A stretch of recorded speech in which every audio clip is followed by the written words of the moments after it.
it's very easy to hate people from a distance, but it's hard to hate people up close. And that's a paraphrase from a lecture that ML King gave. He basically said that we don't love each other because we haven't taken time to know each other, right? And I think proximity is the best way. Um, Proximity can be fleshed out in so many areas. It can be fleshed out with your staff, taking time to get proximate to understand and know them, because sometimes your team that you're leading can teach you a lot about where you fall short. Um, Proximity with your community, proximity with people that you may have judgments or biases against, all sorts of things. Proximity is one of those overlooked things that we don't use enough in this society right now, Mm. because proximity creates empathy, right? Oh, well, yeah. And if you're empathetic, then you're compassionate. And what Hearing Now one says is compassion is being able to be vulnerable with the vulnerable, um, be with the poor, hold up the arms of those who are weary. True compassion is leaving your world to enter into somebody else's world, to understand their suffering. And so that's what we need more of, man.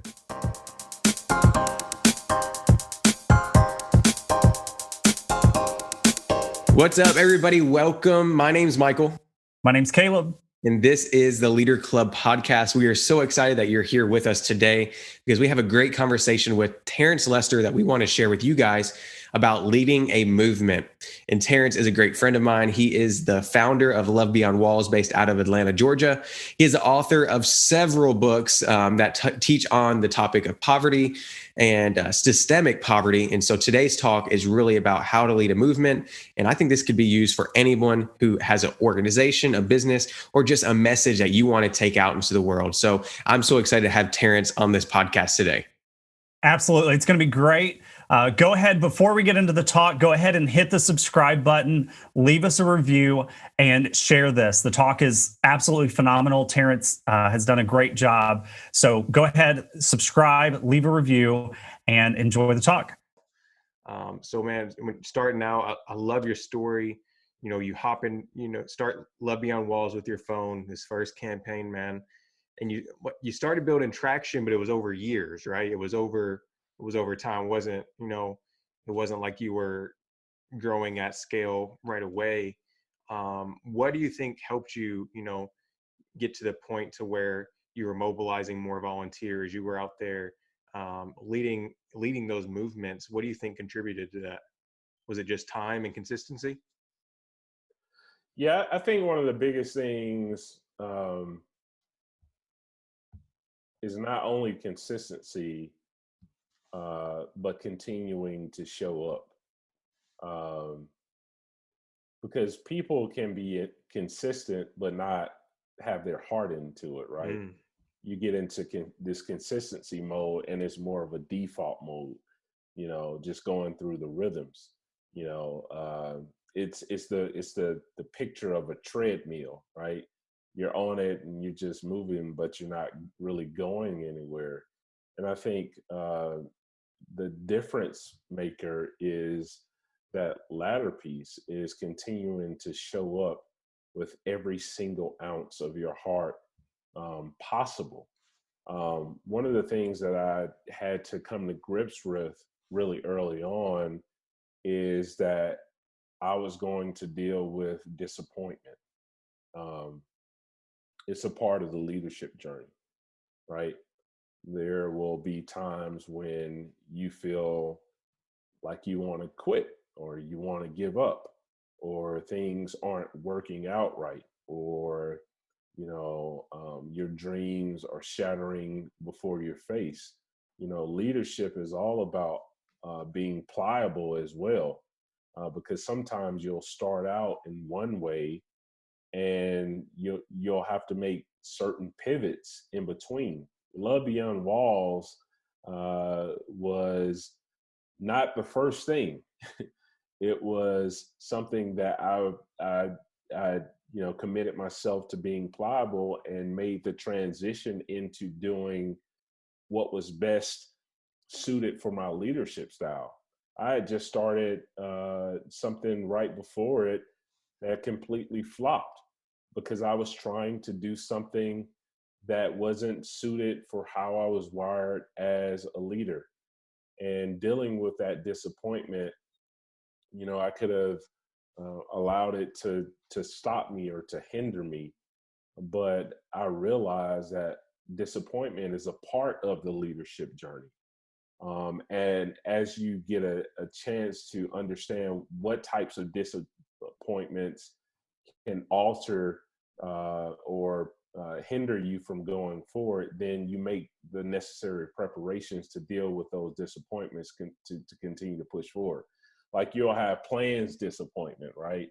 Where, you plan for something and you get the exact opposite of what you planned for. You plan to make that social media post and everybody's just going to like it, or you plan that event and you're thinking 100 people are going to show up and only a few show up, and those were your close relatives or friends. Right.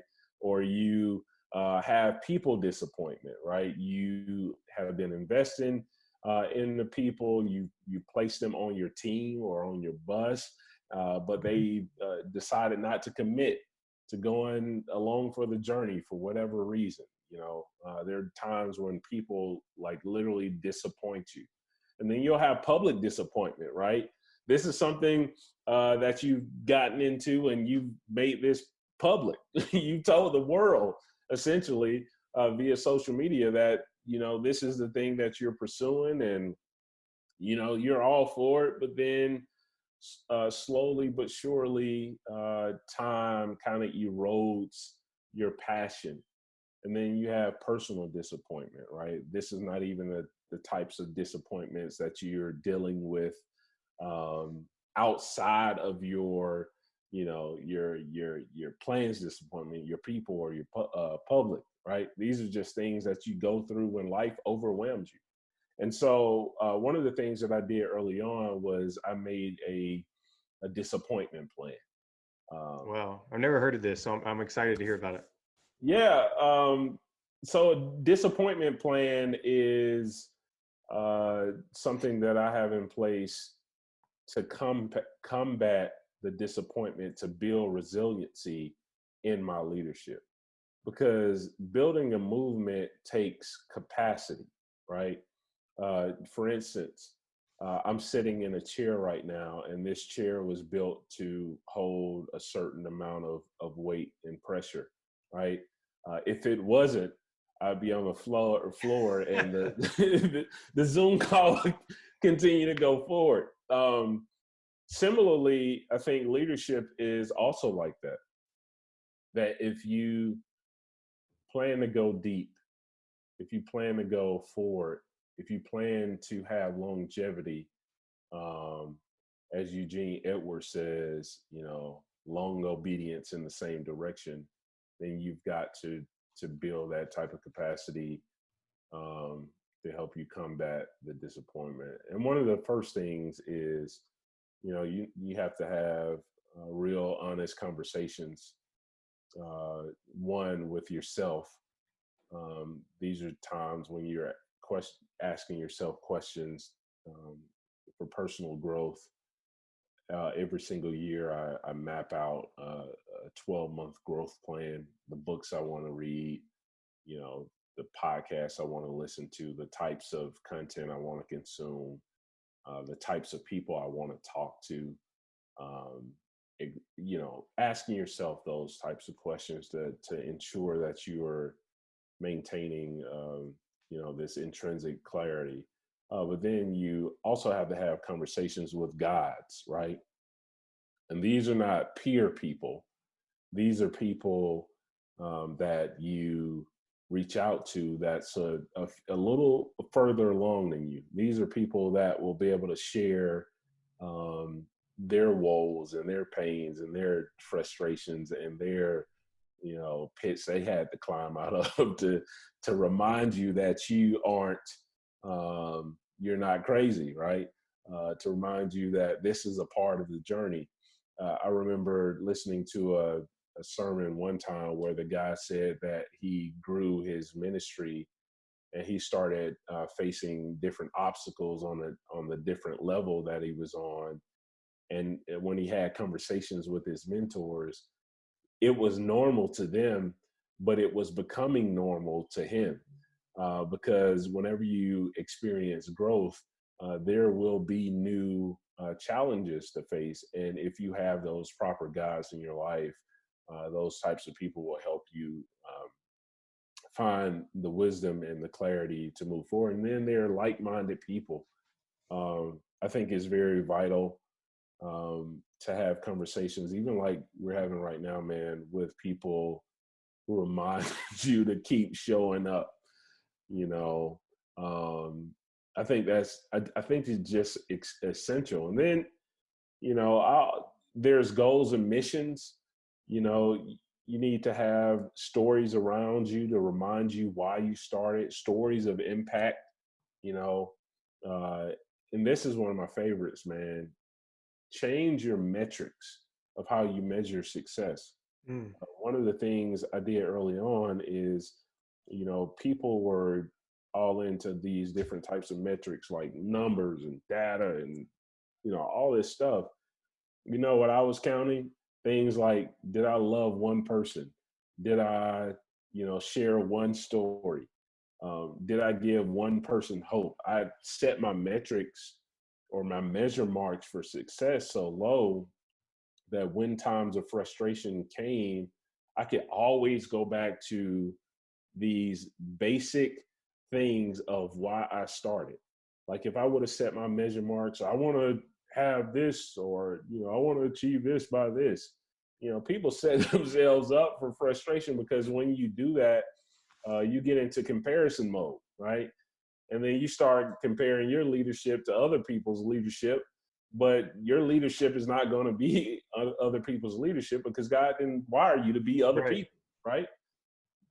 And then it's wins, man. You know, sometimes you got to go back and, you know, realize the personal wins that you've made. Did you take the step forward? Did you at least attempt? You know, did it impact one person? You know, It sounds like you're talking a lot about reflection, man. A lot of self-awareness and reflection. Yeah, it's all about that. You asked, you know, about, you know, you asked about, you know, how did I get to the place where people started to show up? That's how. Man, I can remember long before we made the organization formal, me and my wife used before social media and all that stuff, man, we used to send out text messages and try to encourage people to come and donate. We had all these things in our garage, and, you know, sometimes we'll do events and nobody showed up. Like, I literally, know what you mean, man. nobody. Like, we still have pictures of a day where we had volunteers.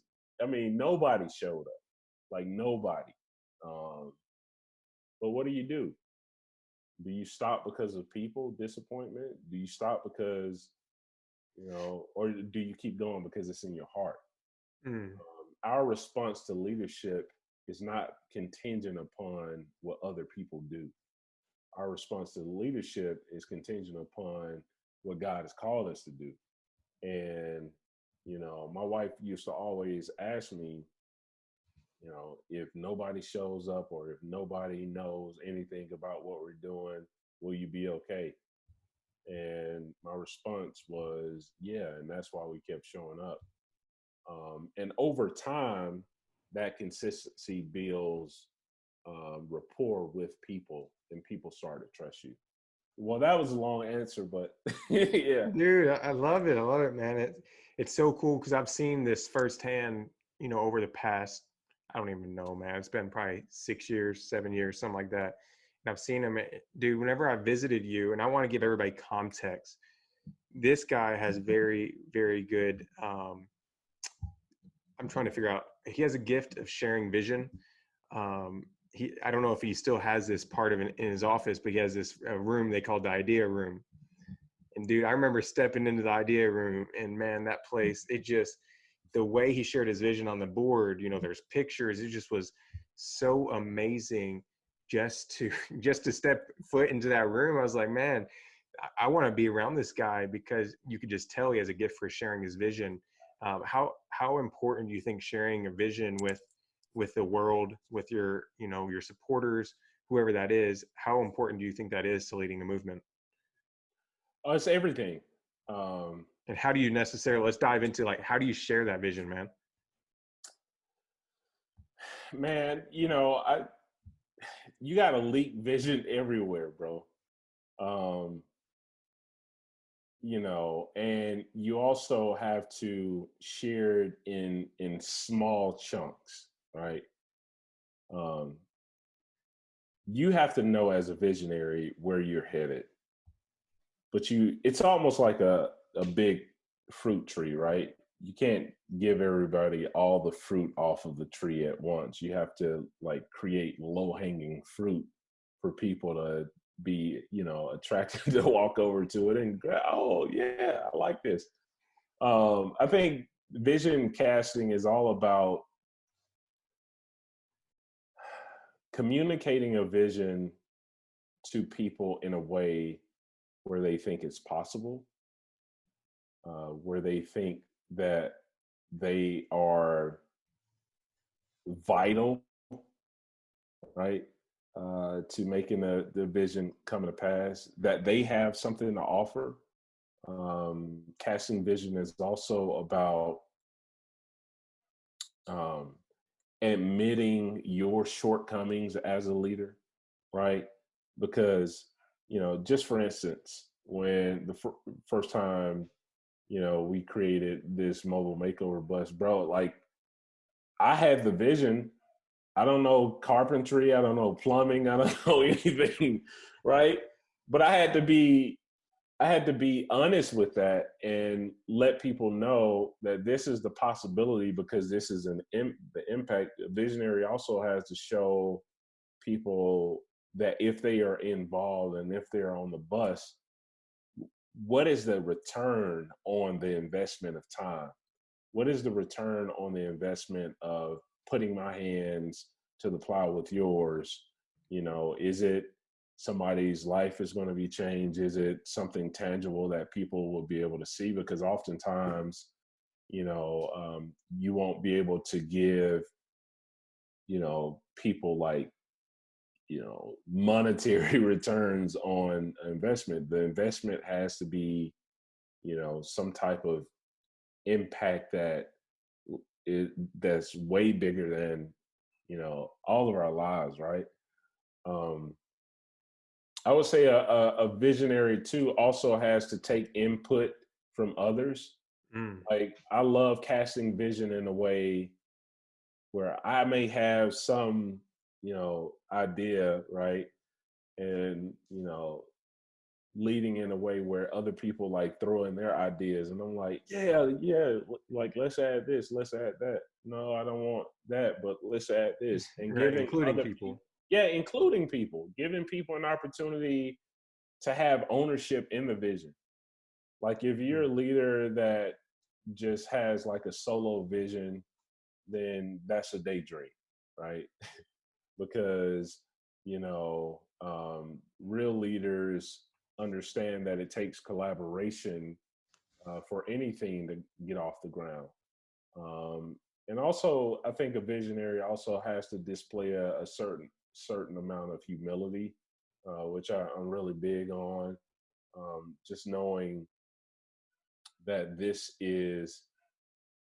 it's a gift, it's an opportunity, um, it's a way to serve, it's a way to give back, it's a way to model, you know, what service leadership is, man. It's all those things, bro.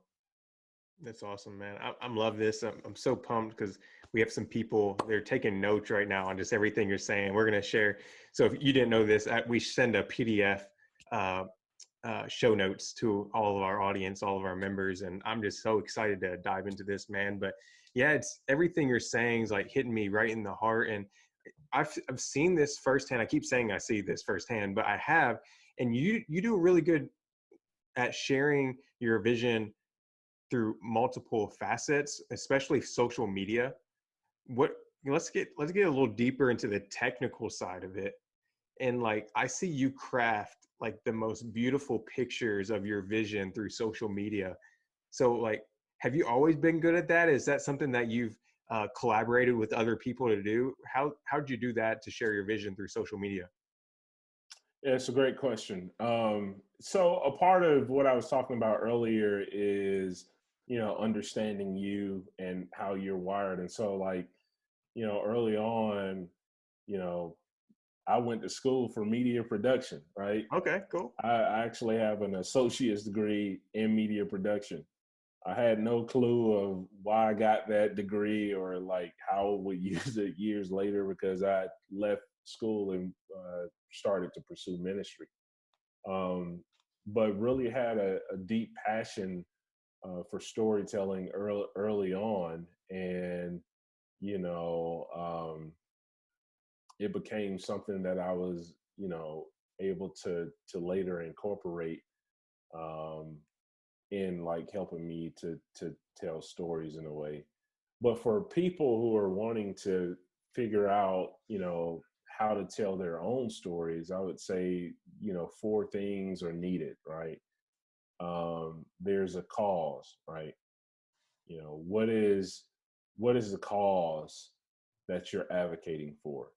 Not in the way that it's like, it's one cause one week, it's another cause another week. It's a you know what I mean? Like, Right. you're flopping back and forth, and it's like, what is your cause, right? I posted a quote recently, said that is, if it's your calling, it will keep calling you, right? Because that's true. The thing that you're most burdened about, you need to identify that. But then, what are the real life stories and experiences that you can share from that cause? Is it a person? Is it a place? Is it a thing? Is it some type of experience, right? And then like communicating what's the clear need. One of the things that I learned early on is that people are bombarded with asks all day. You know, you know, can you open the door? Can you purchase this? People are marketed to death. And one of the things that I was talking about earlier is about casting vision with this idea of low hanging fruit, right? But also, when you talk about clear needs, I do a lot of indirect asking because I want people who respond to what we post to have something in them that tugs at their heart where they decide for themselves to respond to the cause. Mm. I don't want to get mad at people because I've asked, right?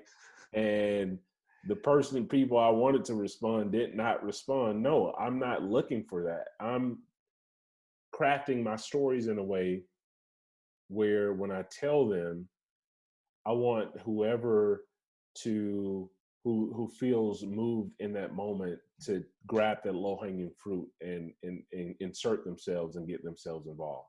Case in point, if one of my friends experiencing homelessness has not had access to PPE gear, which is personal protective equipment, which people are using because of COVID, right? And they're more vulnerable to contracting this virus because people experiencing homelessness live around oftentimes a bunch of germs in close proximity, etc. Um, and I tell a story of a Carrie who said that he hasn't been able to have access to testing or things to even protect himself, and all he's been wanting is a mask. I'm leaving it at that. If somebody reads that and are moved to meet Carrie, to form a relationship with Carrie, to get involved with Carrie, to provide PPE gear, then that person is going to be moved on their own accord. I'm not asking them to do this because I want the most genuine person to be involved in the mission as possible. Um, and then, also identifying the plug-in, right?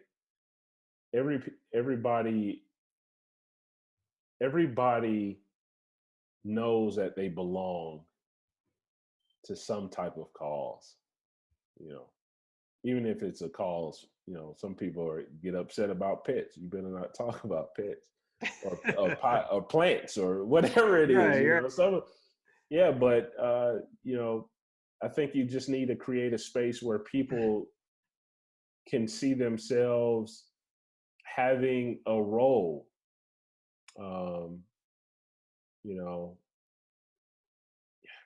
it's all about figuring out, as Seth Godin would say, who your tribe is, right? Who Right. you're communicating to. So that's what you're doing with these campaigns and these, Oh yeah, these movements. You're just creating a tribe of people that want to go out there and help people that, want to go out there and serve other people. That's what you're doing right now, it seems like, right? right. Those, yeah. I'm not trying to go after anybody else that's outside my target. A core group of people who have that same heart and passion. I mean, why would you? Right. I love it because, Such a, guys, if you're watching this on replay, you're going to want to go back and listen to this again. There are going to be people that you're trying to get to work with you. There's people that you're trying to get to get behind your cause. They don't need to be there in the first place. They don't need to be with you. Quit trying to force them. You people that were meant to come to your tribe will come as long as you're casting the vision, you're showing up consistently, everything we're talking about, but just don't try to force those people because you're just going to go down the road later regretting. I hate to say that, but they're probably going to cause a lot more headache than you need. So, dude, I yes, love yes, yes. that. Man, do not force it. Leadership is not forcing it. Leadership is flowing. And I think a lot of people confuse that, right? They confuse a boss with a leader.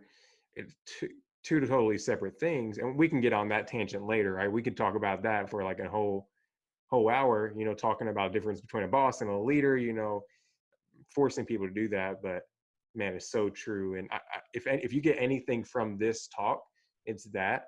And yeah, I would recommend you get the book by Seth Godin. It's a golden book. Love it. Um, but man, I've seen you build this tribe. And so you build this tribe, you start building this movement of doers, like you call them, right? A movement of doers. Start doing that. How do you go to a place where I don't want to say manage that. How do you go to a place where you can, I'm trying to think of the word for it, maintain that and grow those people? Right. So you start getting people involved, you start getting this movement of doers, these people in your tribe. How do you protect them? But also, how do you push them to a new level they've never been before? Yeah, yeah. You mind if I turn on this light really quick? Go for it, man. Go All for right. it. Yeah, yeah. Guys, I hope you guys are enjoying this. Just a quick reminder, this replay will be available in your membership portal as soon as we get the show notes and everything uploaded within the next 1 to 2 days. So excited. Terence Lester, we're also going to be sharing some of his books that he's written. So at the very end, make sure you stay tuned in because we are going to share those resources with you.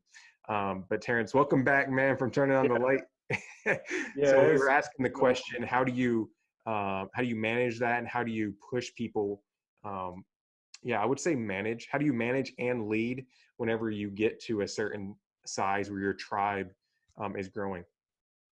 Yeah, man. I think one way is by modeling it, right, yourself personally. Mm. you know, because people tend to, I mean, we see it every day, right? People are discipled by anything, or I mean, it could be a rapper or a basketball player or NASCAR. It could be anything, right? Anything, yeah. People idolize any and everything. And I think just knowing that with a grain of salt, you have to ensure that you are, you know, practicing what you preach and taking your own medicine and living it out every single day. How can you ask people to show up if you're not showing up? How can Mm. you um, you know, expect people to do things that you're unwilling to do yourself? And I think one of the ways is by modeling it, right? Another way is by creating um, content that people can consume, whether that is social media. Like another thing that we use storytelling for is educating, right? People. And we do that in a way where people go, aha, where we are humanizing people, but we're also creating content where people can consume and become more educated about that content. Another thing is we create opportunities in a rhythmic way for people to become proximate to that which we are talking about. I think some people really start to get it when they become proximate to the very thing that they are trying to understand. Right?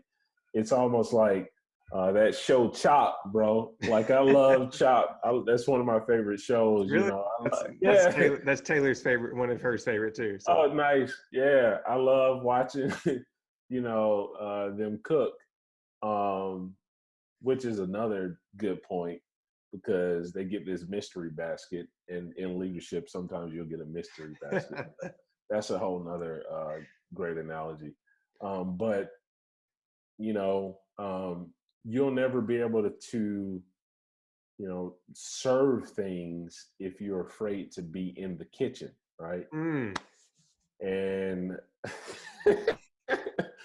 I'm serious, man. And so you got to get people in the kitchen. You got to get them around the basket. You got to give them opportunities to put their hands to the very thing that you're modeling, that you're educating them about, that you're wanting them to get closer to. And then, you know, another thing too is creating, you know, opportunities where you can connect with people on a one-on-one level. I used to do it a lot more than I do now, but you know, taking time to reach out to people, encouraging them. And, well, I think it's cool because you said you haven't been doing it much lately, but I bet you've cultivated leaders under you that are doing the same thing that oh you yeah, oh yeah, see, for and sure. that's the cool thing about leadership. A lot of people think it's you at the top, but no, Terrence, and I've seen this. He's cultivated leaders under him that are making those connections with his volunteers, that are Oh yeah, making the connections with his supporters. So as you grow as a leader, you need to be cultivating those other leaders below you that can do the same thing. But I love what you're talking about, building personal connections and that one-on-one touch. So I feel like that yeah, goes a long way. yeah. You create a culture or a community of where, you know, where you don't even have to be there, but the love is in the community and the culture, right? And people get a chance to communicate with one another. Like, you know, I'm pretty sure so many friendships have been forged just by being proximate and serving alongside other people. You know, creating those opportunities is one of the key ways to build community and togetherness, right? Mm, And that's the goal, to bring people together. awesome, man. I love it, dude. Well, we're going to do some Q&A at the very end, just if anybody's on here and has any specific questions. Yeah. But yeah, one last thing. If there's tons of different kinds of leaders in our community, we have business leaders, we have ministry leaders, we have people that are, out there working in the government. So like, if you can give one word of advice for people that are out there trying to lead their community, trying to lead a movement of some sort, what would that advice be? Yeah. My advice would be to Uh, get proximate to people.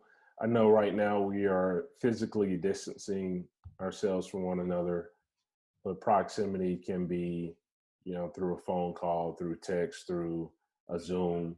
Um, it's really putting yourself in the presence of others and taking the posture of listening, right? I think it's very easy to hate people up close. I mean, at a distance, but it's hard to hate people up close. Mm. I'll say that again. It's very easy to hate people from a distance, but it's hard to hate people up close. And that's a paraphrase from a lecture that ML King gave. He basically said that we don't love each other because we haven't taken time to know each other, right? And I think proximity is the best way. Um, proximity can be fleshed out in so many areas. It can be fleshed out with your staff, taking time to get proximate to understand and know them, because sometimes your team that you're leading can teach you a lot about where you fall short. Proximity with your community, proximity with people that you may have judgments or biases against, all sorts of things. Proximity is one of those overlooked things that we don't use enough in this society right now, Mm. because proximity creates empathy, right? Oh, well, yeah. And if you're empathetic, then you're compassionate. And what Hearing Now says is compassion is being able to be vulnerable with the vulnerable, um, be with the poor, hold up the arms of those who are weary. True compassion is leaving your world to enter into somebody else's world, to understand their suffering. And so that's what we need more of, man. Empathy. Well, I really, really enjoyed that talk with Terence Lester. Now, this dude is super genuine. He has a golden heart, if you can hear from the talk. And you probably are like, man, I want to hear the rest of that talk. Like, I want to hear the whole thing. Listen, you can actually get the whole conversation if you're a Leader Club member, and you can do that by going to leaderclubonline.com. Now, not only do we have this talk, we actually have tons of resources and tons of talk exactly like this one on our website for you to find. But not only do we have the talks, we have the show notes for the talks, and we have several other resources available for our Leader Club members. So you can go and find that at leaderclubonline.com if you want to become a member, and I encourage you to do so. And then if you haven't already, go ahead and hit that subscribe button, leave a comment, and share this talk with someone else who you believe can benefit from these truths that Terence has brought forward today. And go ahead also and like our social media pages. Find us on Facebook, Instagram, LinkedIn, and go ahead and follow us there for more amazing content like this. I love it. Well, guys, thank you again for tuning in to Leader Club Podcast. We will see you next week right here on another episode. God bless.